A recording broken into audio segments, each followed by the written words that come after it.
सीधा आपको लिए चलते हैं लोकसभा, जहां पीयूष गोयल संबोधित कर रहे हैं। सुनिए।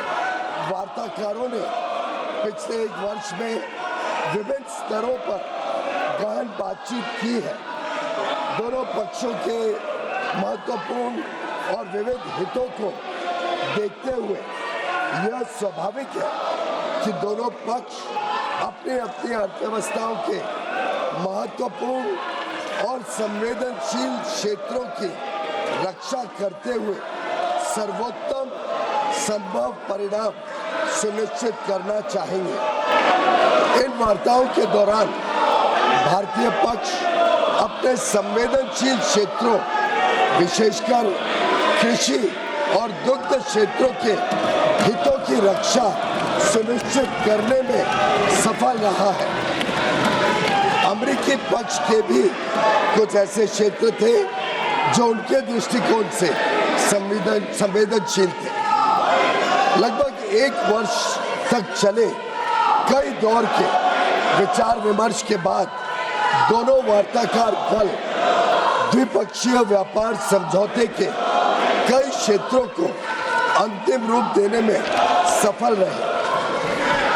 2 फरवरी 2026 को प्रधानमंत्री जी और अमेरिकी राष्ट्रपति डोनाल्ड ट्रंप ने द्विपक्षीय और अंतर्राष्ट्रीय महत्व के कई मुद्दों पर फोन पर चर्चा की। इसके बाद राष्ट्रपति ट्रंप ने अमेरिका को किए जाने वाले भारतीय निर्यात की दर घटाकर 18% करने की घोषणा की।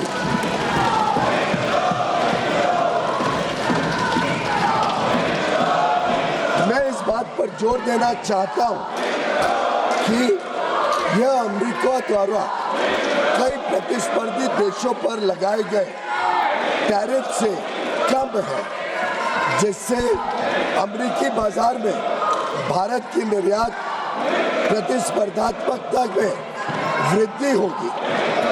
यह समझौता भारतीय निर्यातकों को विशेष रूप से श्रम प्रधान क्षेत्रों और विनिर्माण में महत्वपूर्ण तुलनात्मक लाभ भी प्रदान करता है। मैं इस सम्मानित सदन के समक्ष यह दोहराना चाहता हूं कि खाद्य और कृषि क्षेत्र में भारत की प्रमुख संवेदनशीलता का पूर्णतः ध्यान रखा गया है। साथ ही यह साझेदारी लघु और मध्यम उद्यमी, MSMEs, उद्यमियों, कुशल श्रमिकों और उद्योग के लिए नए अवसर खोलेगी। उन्नत प्रौद्योगिकियों तक पहुंच का सुगम बनाएगी और भारत के make in India for the world, design in India for the world और innovate in India for the world के दृष्टिकोण को साकार करने में सहायक होगी। यह ऐतिहासिक ढांचागत समझौता भारत अमेरिका संबंधों को मजबूत करने और विकसित भारत 2047 की दिशा में हमारी यात्रा को आगे बढ़ाने की दिशा में एक महत्वपूर्ण कदम है और यह दुनिया के 2 सबसे बड़े लोकतांत्रिक देशों के बीच मजबूत जुड़ाव को भी दर्शाता है, जो स्वाभाविक साझेदार है और साझा समृद्धि के लिए मिलकर काम कर रहे हैं। मैं माननीय सदस्यों को सूचित करना चाहता हूं कि आगे की कार्रवाई के संदर्भ में दोनों पक्ष व्यापार समझौते से संबंधित आवश्यक तकनीकी प्रक्रियाओं को पूरा करने और कागजी कार्रवाई को अंतिम रूप देने के लिए मिलकर काम करेंगे, ताकि इसकी पूरी क्षमता का शीघ्रता से लाभ उठाया जा सके। समझौते की विस्तृत रूपरेखा इन प्रक्रियाओं के समापन के पश्चात तुरंत घोषित की जाएगी। माननीय सदस्यों को भारत के ऊर्जा स्रोतों से संबंधित उन मुद्दों की जानकारी होगी जो इस समझौते पर हुई चर्चाओं के दौरान उठाए गए हैं। मैं स्पष्ट करना चाहता हूं, जैसा कि सरकार ने कई बार सार्वजनिक रूप से कहा है कि 140 करोड़ भारतीयों की ऊर्जा आवश्यकताओं की सुरक्षा सुनिश्चित करना सरकार की सर्वोत्तम प्राथमिकता है।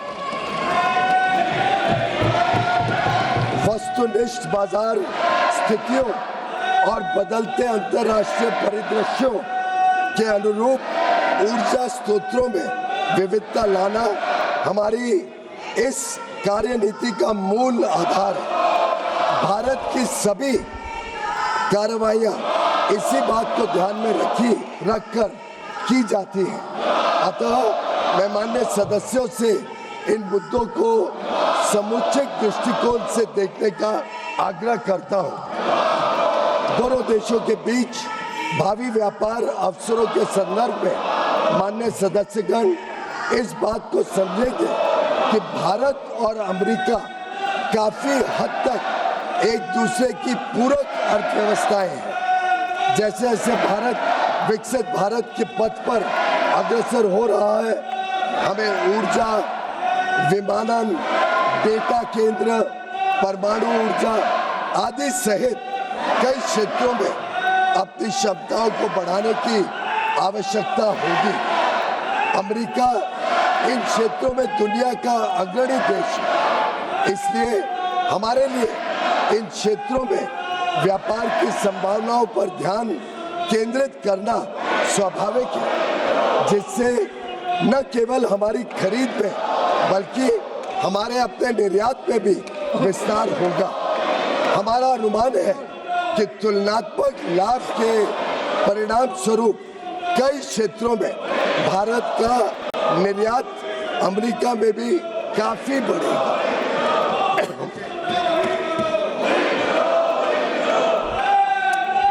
विश्व की सबसे बड़ी अर्थव्यवस्था के साथ यह ढांचागत समझौता जो आने वाले वर्षों में वैश्विक विकास और नवाचार को गति प्रदान करेगा, भारत की जनता एवं राष्ट्र के व्यापक हित में है और देश को बहुत लाभ देगा। यह विकसित भारत और आत्मनिर्भर भारत दोनों को सशक्त बनाता है। हम अपने देश के लिए माननीय प्रधानमंत्री जी के इस दृष्टिकोण को साकार करने की दिशा में निरंतर कार्य करते रहेंगे। धन्यवाद महोदय।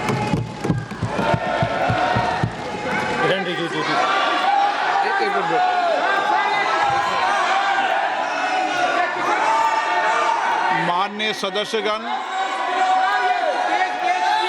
ये सदन देश के लोकतंत्र का उच्च सदन है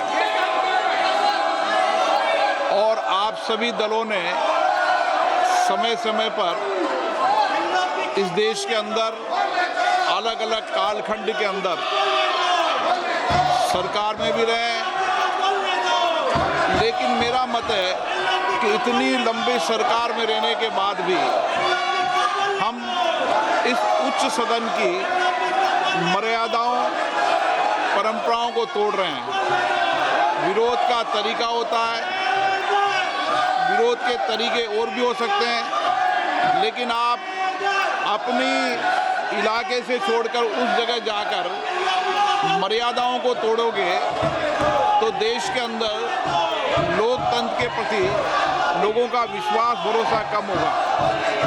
आप सब चुनकर आते हैं, सदन के अंदर, सदन के बाहर विरोध का तरीका होता है, लेकिन हम इतने वरिष्ठ नेता आप हैं, आपने शासन किया है, लेकिन नहीं बोलने देंगे वो नियम प्रक्रिया से चलता है, लेकिन आप मर्यादा तोड़ेंगे उचित है क्या? आप इधर से उधर जाकर आपके सदस्य इधर से उधर जाएंगे, ये उचित है क्या? यही मर्यादा बनाना चाहते हैं क्या आप? आपने इतने साल के शासन करने के बाद आपने यही परंपराएं लागू किए।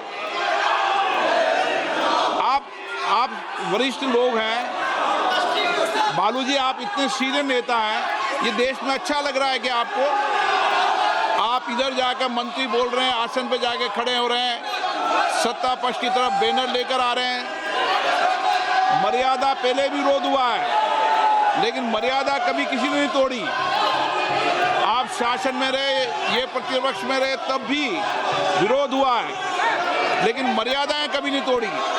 लेकिन आप जो मर्यादाएं तोड़ रहे हैं, ये उचित नहीं है। आप शासन को ये मजबूर नहीं कर सकते। मैं आपसे पुनः आग्रह करता हूं, आप मर्यादा रखें, अच्छी परंपराएं रखें। विरोध का तरीका हो सकता है आपका, विरोध आवाज से नहीं, शब्दों से होता है। विरोध तर्कों से होता है, नारेबाजी से, बैनर से विरोध नहीं होता। विरोध शब्दों, तर्कों से होता है, असहमति मुद्दों पर होती है। वैचारिक मतभेद हैं, वैचारिक मतभेद बोलना चाहिए, ये सदन वैचारिक मतभेदों के लिए बोलने के लिए। लेकिन ये तरीका ठीक है क्या? नो। अगर आप यही तरीका अपनाना चाहते हैं तो अपनाएं। मेरा एज अध्यक्ष के नाते आपसे आग्रह रहता है, सदन से आग्रह रहता है कि सत्ता पक्ष हो चाहे प्रतिपक्ष हो, सदन की मर्यादाओं, परंपराओं को बना के रखें। ये सभागृह आपका है, आप इस सभागृह का जितना अपमान करेंगे, देश आपको देखेगा। और आप इस सभागृह की प्रतिष्ठा को गिराने का कृत्य कर रहे हैं। इस व्यवस्था के अंदर सदन चलाना उचित नहीं है। मैं सदन की कार्रवाई आज 2 बजे तक के लिए स्थगित करता हूं।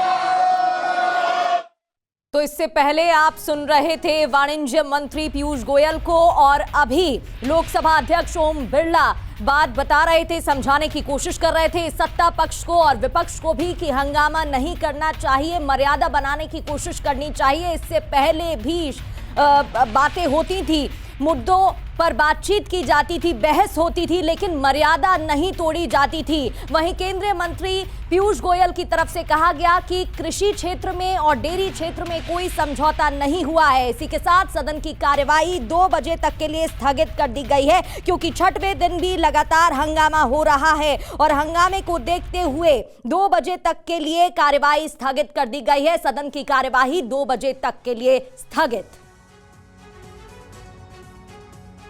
तो कृषि क्षेत्र में हमारे हित सुरक्षित हैं, किसानों के हित को देखते हुए निर्णय लिए गए हैं। केंद्रीय वाणिज्य मंत्री पीयूष गोयल बता रहे थे, डेयरी में भी भारत के हितों का खास ध्यान रखा गया है। लघु मध्यम उद्यमी को देखते हुए भी निर्णय लिए गए हैं।